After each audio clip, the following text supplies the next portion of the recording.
Good morning, everyone. I would like to welcome council members from the 5th District, Bill Farmer, from the 1st District, James Brown, and from the 6th District, Angela Evans. And also with us today are Jason Keller, Director of Government Relations for Time Warner Cable, and Debbie Lamb, who is coordinating producer for C-SPAN Cities Tour. It is an honor for us to welcome C-SPAN to Lexington. For most of us, C-SPAN stands for transparency in government, and that is a goal we all share here in Lexington. In fact, we are practicing transparency right now with live streaming and live cable cast of this news conference on our government TV3. We routinely cablecast and live stream our meetings and news conferences and produce original local programs about government. C-SPAN is visiting Lexington to learn more about our history and more about our literary life. And of course, we've got some great stories to tell. Our city was founded 240 years ago in 1775, 1 year before the Declaration of Independence itself was signed. Henry Clay lived and worked here and changed the landscape of this community. Abraham Lincoln often said that Henry Clay was a mentor of his, and he was inspired by his leadership. The University of Kentucky and Transylvania University have deep roots here.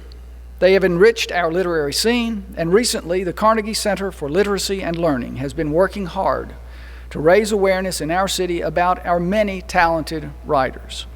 C-SPAN's Lexington programs will be cast locally on Time Warner channels, and Jason Keller will tell us more about that. So Jason, thank you. Thanks for being with us. You bet. Yes, sir. Well, on behalf of the hundreds of Time Warner Cable employees who call Lexington our home, I want to thank you all for being here today.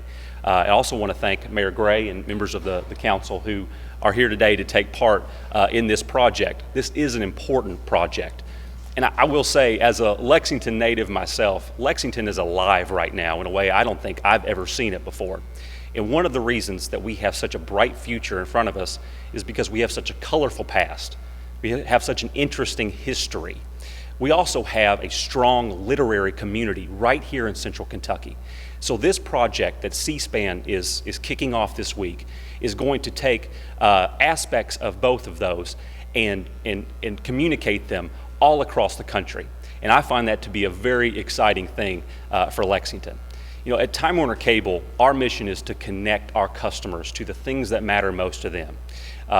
Oftentimes here in Central Kentucky, that means UK sports, but it also means connecting them to the decision makers and leaders who make real decisions that impact their lives. And that's why we're proud to be the only television provider here locally to provide GTV3 to our customers. We're also the only provider to provide all of the KET channels to all of our customers.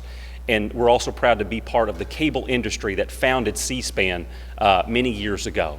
So this project is going to be very important. It's going to help Lexington communicate some of the best aspects of our community all across the country, and we're very excited to be part of that.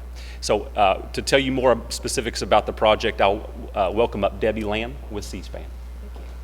First of all, I just want to thank the mayor, thank you very much, and council members for coming today, and those of you in the audience, and in particular our Time Warner Cable partners, who, if it weren't for them, we wouldn't be here today. C-SPAN was created in 1979 by the cable television industry as a public service, and what that means is they carry us so that you can see your government in action, if you will. We have 3 networks, C-SPAN, C-SPAN 2, and C-SPAN 3, dedicated to covering live gavel-to-gavel coverage of the U.S. House and the U.S. Senate, in addition to all sorts of public policy programming, but showing a variety of points of view without commercials, without editorializing on our part. We don't receive any taxpayer dollars or any government funding. So C-SPAN is a network that is mission-driven and doesn't make any money for the cable television industry, I can assure you that.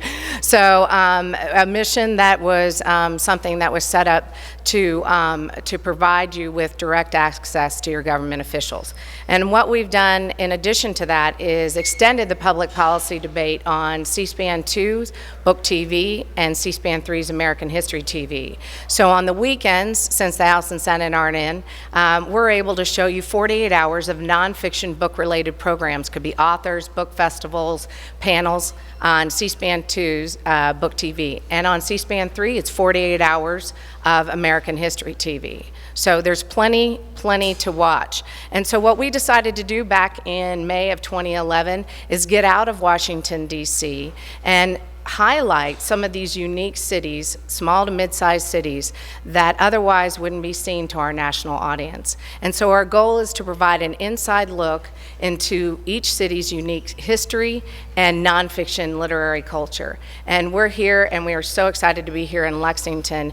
As I was speaking to the mayor earlier, there is no way that we're going to be able to get to all the great history that is available here. So what we've done is, and the literary life is amazing as well. We can generate about 5 to 6 segments for history and 5 to 6 segments for books. And the goal is to sort of just give you a highlight of what Lexington's all about, and then our viewers get a look inside to what you have to offer. And that'd be a small look, because it is very challenging to kind of narrow all this down. But for history, what will air on C-SPAN 3, and this will all air on July 18th and 19th on C-SPAN 2 and C-SPAN 3. Also, all the segments we produce will be warehoused online on cspan.org/cities tour. There'll be a special Lexington page, so all of the programming will be there online indefinitely. And if you ever need something to view, you can there's 200,000 some hours of C-SPAN programming on the C-SPAN video library. So as I mentioned to Congressman Chandler back in the day, I'm sure he's there. So if he wants to spend a weekend watching himself, he can. Anyway, some of the unique things we're going to highlight here in Lexington is we spent some time out at the Lexington National Cemetery looking at some of the political notables, and also John C. Breckinridge, and then we also visited some of Mary Todd Lincoln's relatives and learned a little bit about them. In addition, we will go to in fact, Adrian's there this morning at the Mary Todd Lincoln home. We will also go to the Hunt Morgan House and learn a little bit about that history and how it's impacted Lexington. In addition, we'll go to Ashland, obviously, at the Henry Clay estate, and learn a little bit about Henry Clay and take a look at his home. We also are looking at Keeneland, at the history of Keeneland, but more probably through the eyes of a local author here by the name of Mary Jean Wall. So, and I'll speak about her in a second. We're going to look at the Pope Villa, the Latrobe, and hoping that we learn a little bit about the architect who designed the state capitol. Now, just know that even though we're going to be in these areas, we are going to gather other portions of Lexington history as they tell this story about these individual areas. So a lot of different subjects will come up as well. For our book TV programming, we have about 5 authors that we're looking at. One of them is Tracy Campbell, a professor out at University of Kentucky, and we'll learn a little about his book titled Short of the Glory, The Fall and Redemption of Edward Pritchard. So some of you may know about him a little bit. And then we'll talk to Justin Wedekind, and I knew I was going to do that. Every press conference I mess up a name. I'm sorry, Justin. But it's the Supreme Court confirmation hearing in the U.S. Senate reconsidering the charade. So relevant topics here.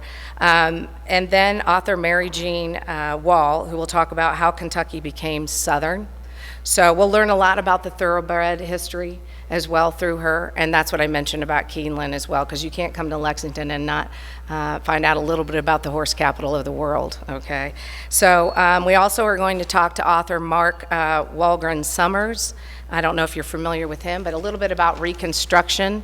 And then we are going to interview Carl Rates, who wrote a book about Kentucky's Frontier Highway, the historical landscapes along Maysville Road. It also talks a little bit about what the mayor was talking to us about before, and how Lexington was, the base of it was education, culture, and heritage, as well as the bourbon history. So we hope that we get a little bit of that flavor through him. And then we also are going to visit the University of Kentucky Special Collections and Archives, and working with Deirdre Skaggs there. There is a wonderful, the King Press is there that's operating, that might be interesting to do a piece on, so we're waiting to hear back from them. But we did interview Mayor, and he will air on the Washington Journal going into Lexington weekend. And we are going to do a quick interview with Congressman Chandler, as Happy Chandler was a big prominent figure. So that is all that I have, and there's, like I mentioned, so much more, because I'm sure there's people out there going, why aren't you doing this, this, and this? And goodness, I wish we could. There's three of us. Behind me is Garrett Moore. He's new to us this time, but he's been at C-SPAN forever, so he knows what he's doing, we hope. Right, Garrett? And he'll be producing the book TV programs. I'm teasing. And then Adrienne Hoare, who's not here, unfortunately, because she's at the Mary Todd Lincoln Home, is going to be producing our history pieces. So I just want to take this opportunity to thank you all, and to thank Time Warner Cable, but the city of Lexington in general, for welcoming us into your home, and letting us help spotlight your city a little bit. So thank you very much.